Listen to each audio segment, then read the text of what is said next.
Ndị Igbo mma mmanụ, ana m ekele unu. Awụ m Sunny Ndubisi Okonkwo. Awụ m onye Amawbia na Anambra State.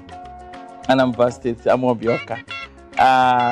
Awụ m onye agụmakwụkwọ na ebe nnọkwa amụ m na Kano State na n'obodo anyị Nigeria. Na ngwa akwụkwọ na primary school dịkwa na Kano a na-akpọ Army Day Primary School na Kano. Bịakwa gụọ secondary school na Federal Government College. Gụọ Ọkala Secondary School na Federal Government College wee bata na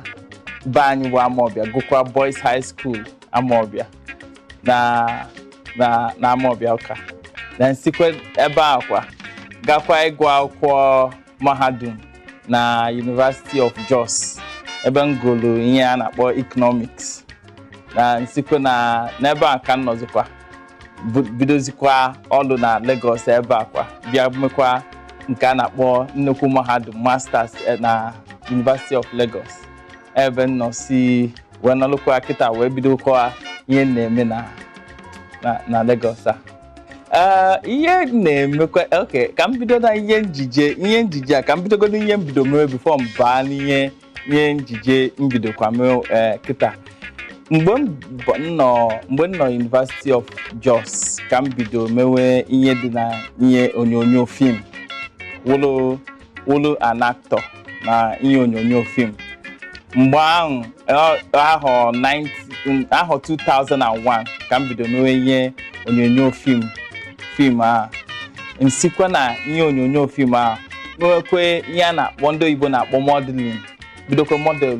na fashion shows abịa kpọọ m ka m nọ University of Jos si m bịa Lagos ka m bịa model akwa ndị ihe ejije na-eme. So mgbe m bịa bido na-etinye anya n'ihe ejije ihe fashion a na-aga emewe, na-ene anya na-afụgasị ụmụ ihe a na-aga emewe na fashion ihe ụmụ nwoke na-aga eyiwakwa. Mbidokwa ebe ahụ ka m bidokwa tinyewezi anya wee si ngwa na m ike imenwekwa n'ihe a mana emechaa ka m gụchaa akwụkwọ wee mee ihe dị na ihe maka na ihe dị na ihe ejije a karị mgbe na-agụchakwa akwụkwọ mahadum University ebe m gụrụ Economics wee sị tupu m bido ihe ejije a na mma abịa lụkwa n'obele ọlụ nlụta obele ego wee bido ihe ejije a. Ka m bido ọlụ ka n'ebe a na-eme ihe ọkpọ ntị bụ telecoms phone ka m bido ọlụ oyibo. Ka m bidozi ọlụ oyibo a bidokwa na-etinyekwa ya n'ihe imekwa ihe fashion a. Bidokwa na-etinyekwa anya n'ime ihe film ihe bidokwa bulukwa an actor ihe ndị Igbo na-akpọ an actor ihe na-eme ihe an actor. Then bịakwa nekwa anya si na ihe mmemekwa dị akali na ọka nji nwayọ wee mewe maka na ama m na n'ime na n'ihe mma n'isi m na ihe nchọ ime akali na na-enezi anya ka mmazi nke ya akali m mma ime n'anya mfụ na ana m alakwa n'ihe fashion a na-alakwa ime ihe film wụkwa producer wụlụ actor. Mgbe a ka m bidozi wee sizie ngwa na ihe nchọkwa n'ime na m agụchago akwụkwọ gụcha akwụkwọ Economics na-amago m ihe dị na Economics anyị azụgo m azụ ka m gụkwuo akwụkwọ ihe onyonyo film mmụtakwuo nke a ka tinyekwa onye n'ihe mmakwa emekwa wụ ihe ijike ụmụ nwoke ijike ọfụma mbido mewekwe nke ahụkwa. So si ebe a ka m bidozi n'ezie anya fụzie na n'ihe m na-emekwa na-ewetekwa n'ego ka m n'ezie nọ na-eweta ezigbo ego sizia na m etinye anya ka ntinye uche m na n'ihe film mewezie nya ọfụma bịakwa na-emekọrịta ihe a na-akpọ partnership na oyibo na ndị fashion designer nọkwa si ka m partner with ndị fashion designer wee mepụtakwa ụmụ akwa ihe ụmụ nwoke ga-eyiwu wee pụtakwa na dị mma n'anya. Mgbe aka m bidozi wee bazie ihe gbasara fashion na fashion na-eme ịfụ ị na ha na-aba anya ịfụ na ha na-ejekọrịta ọnụ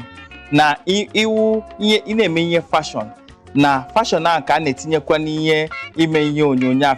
film anụ a na-eme. Na ịbịa ị na-anya onwe ndị a na-akpọ costume designer, onwe ndị a na-akpọ na wardrobe designers. Ha nwa makwa ihe ndị actors a ga-eyikwa na film. So ine anya ifu na ha na-aga aka na aka na nke mụnwa na-emewo anyị na-eme anya fụ na mma emenwu ihe dị na ihe act na produce kwa film a nwa na-enenekwe bịakwa tinyekwa aka na n'ihe a na-eme ihe gbasara akwa ka ndị mmadụ wee ghọtakwa that na ihe film na ihe akwa ihe fashion a na-agakọ ọnụ. O nwere ka ofe a na-agha ibie ịghọtago na ọka esi eme ka a na-agba mbọ n'ile anya fụ na n'ihe emenwu ha na-abụ ka ntị nne na anya si na ha na-abụ mmekọrịta ha ọnụ bidozi emewe ha na-abụ ọnụ maka na ọ balụ m ulu na nna anya fụkwa na ma anaghị eme film na-eme ihe fashion a wee na-aga ka ụwa na-adị mma. Oke ihe ejije hakwa anụmanụ ime nke m bụ ụzọ mee bụ na mmecha na-asụ mme na-asụ na ka ka nsi mee ụdị ihe anụ wụ mgbe enye m ofu ime ihe gbasara ịdị na nwunye mmadụ. Ịmago ndị oyibo na-akpụ ya ụmụ nwoke na-edina ụmụ nwaanyị karịa ha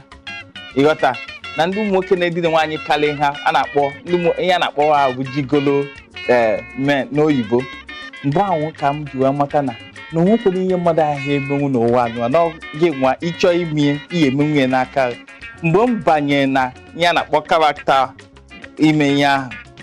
egwu tụwakwuru mụnwa na onwe m maka na m atụghị anya na m emetenwukwana ya ọfụma mana emechara m ya ọfụma. Onye ọbụla kụchapụ m aka maka fim ahụ pụtara onye ọbụla asị na-ekwe n'anya biko na onye a dịkwana ụna na ha na-ekwere m anya na ndị nwayọ n'anya na ha amakwana mma adịnwa odo na iti mmadụ ihe na ịmago ịnụso mmadụ nwunye mmadụ ọgụ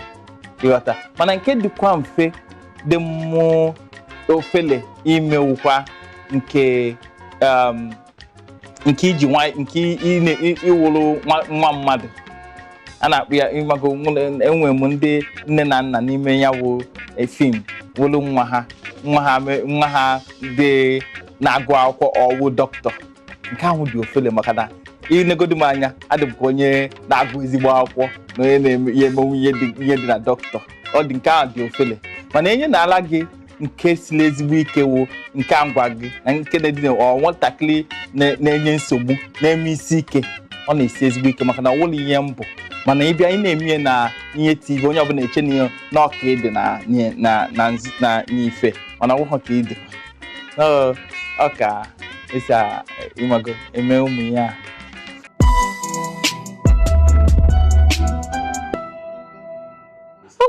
Enwekwa na ọtụtụ ihe dịkwa na ụmụ ya na efi ezigbo ahụ na-esikwelu ụmụ okorobịa na ụmụ agbọghọbịa nọ n'ihe fim a ike. Nke izizi bụ ka esi emekwa n'ihe a kịta wụ enwekọ ebe anyị a na-akpọkọta akpọ gị si gị bịa mee ọdishọn na ofu ebe nwa tele ezigbo aka. Ụfọdụ n'ime ndị enwekwenu moto ya eji moto maka obodo adị wee chọwa ụzọ wee luo ebe a na-eme ya ọdishọn. Ijeche ya ọdishọn enwe ike si na-ewe ha gị ịta akwa afọ na chietekwa ọ na-enye nsogbu n'obi. Imechi ya ọdishọn enwere ya akpọ gị ma ọ bụ na ị na-anya fụ na anyị nwere nnukwu mmadụ na invite ha bịa mee ọdishọn. Nke ọzọkwa wụrụkwa ego na n'ime ya ezigbo fim ime ezigbo fim ego ime maka na gọọmenti adịghị enyelu ndị producers aka. Gọọmenti adakwa na-enyelu onye ọbụla na-eji aka ego ha kpata wee mee ya ihe. So ọ na-apịawakwa n'ahụ ime ezigbo fim maka na onye ọbụla chọrọ ime nke ọ ya wụa abịa ejiri obere ego a wee menye mechapụta ya ọ naghị adị mma na ọ wụrụ ihe achọ. Onye ọbụla na-enenye ya asị mba na ihe awụghọ na ihe mere ọfụma mana ọkwa na ego ọwụghọ na ha akpacha anya mee ihe ya wụ ihe mana ego na ihe ji. So ụmụ ihe niile awụchi ihe na-enyewa afịamahụ na ihe na-akpọ challenges na film industry. Ọ na-afịa ezigbo alụ abịakwa na ụmụ nwoke na ụmụ agbọghọbịa. Ụmụkwe ndị anya adịchaghị mma ụmụ ndị producer na-ga-enye ha nsogbu ịghọtago and ha bịakwa ha eche na nọ maka na ha chọkwara ka ha dine ha before ha enweta ihe rule na film mana ọwụhọ like ọwụhọ ka esi kwue ka ọ na-adị mana ọ na-emekwe ọkwa nsogbu anyị na-aga n'anya mana onye achọpụta na-eme n'ọfụ ejidie a na-akpọchi nyawa onye mmadụ maka na ihe a na-ene anya wụkwa ihe onye ji n'aka onye na-eji n'aka onye ọ na-emete nwa ọfụma ọwụhọ onye ọwụrụ ihe edinetara na ịmago ihe mmadụ ma ọ bụ ihe onye ọbụla na-anya ọfụna nwanne ya nwoke ka ọ chọọ itinye ma nwanne ya nwaanyị onye maala eme ka a ga-etinye ya wụ ihe ụmụ ya niile aka na-aga na-enyewe nsogbu yata ọ na-adị ezigbo mkpa iji asụsụ Igbo maka na asụsụ Igbo bụ anyị onye ọbụla na-asị na ọ osiri ike maka na ha asụ nwunye onwe ndị amụghọ na-aba anyị onwe ndị amụ n'ezi ọfịa ha maka nne na nna ha ewugote ha n'Igbo na mụ anyị chọọ ị na-emekweni ejije ya wabịa a na-ene anya asị na omenala Igbo ka eji mmiri wee asụrụ Igbo anyị wee luo n'isi dibie ghara itinye ihe dịka oyibo eziokwu na o nwere ọtụtụ ihe a ga-awụ iche ịmaha afọ ọwụ na n'Igbo be anyị na o siri ezigbo ike mana itinye anyị chọọ ka ọ dị obere ka ọ ghara ịdị nnukwu n'ihe a na-ekwu maka na ọ ya afịa alụ ifu mmadụ Igbo na-abụ na-ekwu okwu ka a ghara itinye oyibo n'okwu ahụ so na ndị be anyị ejisi ike na-asụnyite ya nwa Igbo a na-asụ Igbo ị na-asụ nyanwa Igbo ka esi asụ oyibo a na-amụkado oyibo akwado ihe be anyị oyibo wa ihe ndị obodo oyibo nọ ebe a nọ ihe anyị ma uwe Igbo ka anyị ga na-asụ ị na-asụ Igbo mụnwa na-ekwudo okwu onu a Igbo fewa mana etinye m uche na ya si na akwa Igbo be anya mma asụ ya na-asụ ya ọfụma ka na-asụkwu ya ka m si asụ oyibo ka ya wa adata na Igbo asụpụ ya adatakwa n'oyibo nsụpụkwana ya n'ọkụ ụwa si aga mana ihe a chọrọ ị na-emewo ka a na-eme ejije fim ọyawụ ya na-eme a na-egosi omenala ibe anyị maka ndị ọcha na-emekwa ka a na-egosi omenala nke ha dị iche ka anyị nwa gosikwa omenala nke anyị ka e wee bụrụ ihe omenala anyị gakwuo ebe ahụ export ọnya na obodo oyibo ka ndị mmadụ na-afụkwa na onwekwa na ihe dị n'obodo a bara uru anyị awụghọ ihe ha che na anyị wụ ịghọtago ya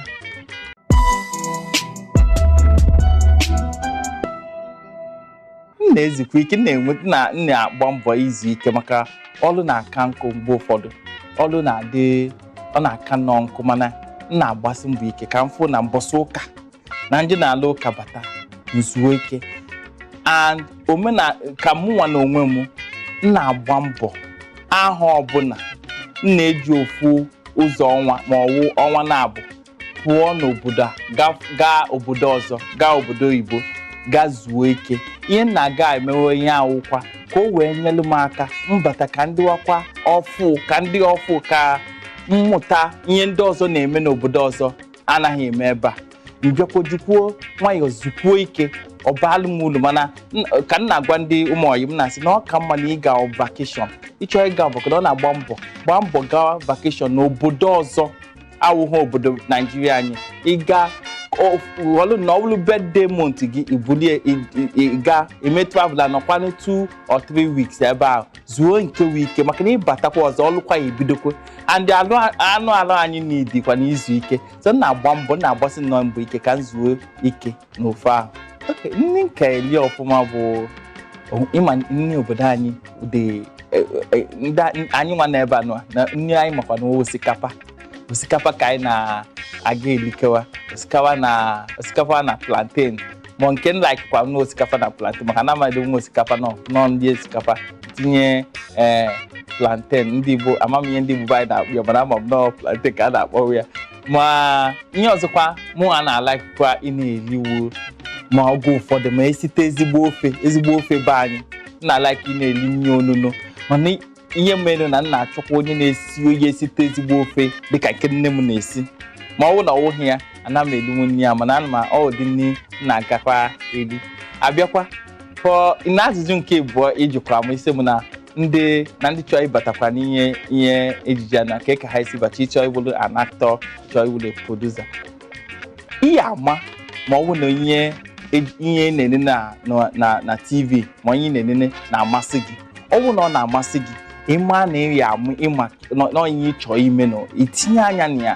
kpọọ ndị onye nọbụ n'ime ihe ahụ si ya biko nwanne m nwoke nyelu m aka na achọkwana m ibido ihe ime fim maọbụ ihe ime acting na nweke ihe esinyelu m aka ịkpọ ijekwulu ndị Igbo be anyị a na-agakwa enyere aka maka ịgọkọrọ ha na-anya fụ na inwe nyawo talent nye ndị Igbo na talent art ha na-aga asị gị bịa ka ị bịa mee audition ime audition aghọta gị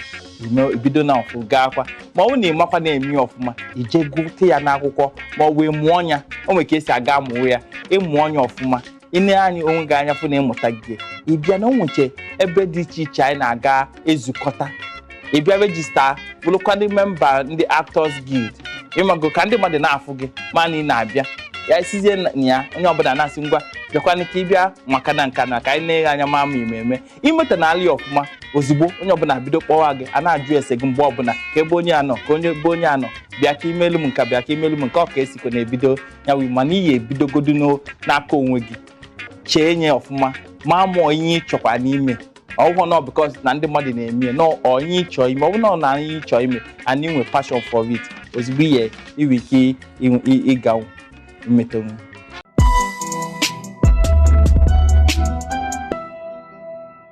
Okay, mbụ mma na afọ mbụ Sonny Okonkwo biko na-ekili Isi Mbido TV ebe anọ